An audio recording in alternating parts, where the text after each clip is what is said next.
Dumating si Tanggol sa bahay nila Pilar.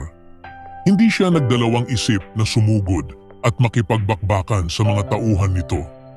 Mag-isa siyang lumaban, hindi alintana ang dami ng kalaban. Ilang saglit lang, dumating si Ramon upang tumulong sa anak sa gitna ng labanan. Habang tumitindi ang palitan ng putok, nahuli si Ramon ng mga tauhan ni Pilar. Hinampas siya sa mukha ng baril at napaluhod. Walang kalaban-laban habang sabay-sabay siyang pinagtulungan. Narinig ni Tanggol ang sigaw ni Ramon at agad itong sumugod pabalik upang iligtas ang ama. Kalapit, nahuli rin si Tanggol. Pinilipit siya ng mga tauhan ni Pilar hanggang sa mapahiga sa sahig. Magkaharap silang dalawa ni Ramon, parehong bugbog, magkahawak ang kamay, tila kapwa nawalan ng pag-asa. Sa kabilang banda, dumating si Marites sa taguan, kung saan ikinukulong ni Pilar, sina Tindeng at Alfredo. Bitbit niya ang mga titulo ng lupa, isang alok na kapalit ng kalayaan ni Tindeng at Alfredo. Pagkarating niya, agad siyang sinalubong ng galit na tanong ni Tindeng kung bakit siya pa ang nagpunta. Ipinababa ni Pilar ang baril at hiniling ang titulo na agad namang iniabot ni Marites. Ngunit matapos ibigay ni Marites ang titulo at baril, biglang binantaan ni Pilar si Tindeng na papatayin ito.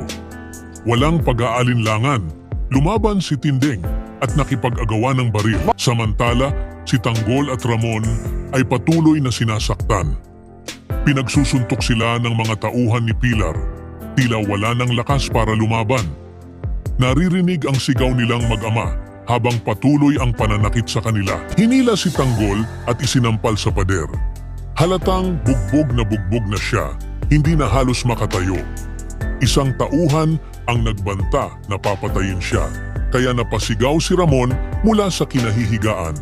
Huwag ang anak ko. Ang lakas na ng sinubo dito! Papatayin namin kayo! Huwag ang anak ko!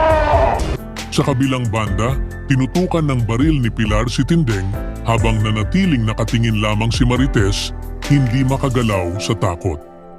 Kasabay nito, pinagtutulungan pa rin sina Tanggol at Ramon para tuluyang tapusin.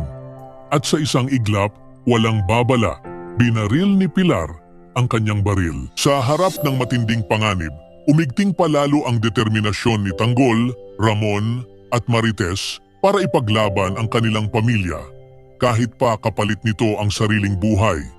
Sa kabila ng bugbog, pagtutok ng baril at kalamangan ng kalaban, ipinakita nila ang tunay na lakas ng loob, sakripisyo at pagkakaisa. Sa kabilang banda, si Pilar ay unti-unti nang nalalantad bilang walang awang kalaban na handang pumatay upang makuha ang gusto niya. Habang lumalalim ang alitan, mas lalong umiinit ang tunggalian ng dalawang panig. At sa huling putok ng baril, naiwan ang tanong, sino ang tinamaan at sino ang susunod na mabibiktima? Ibahagi ang inyong saloobin sa comment section. Huwag kalimutang mag-subscribe at i-click ang notification bell para hindi ninyo ma-miss ang susunod na kabanata ng Batang Quiapo. Maraming salamat sa panunood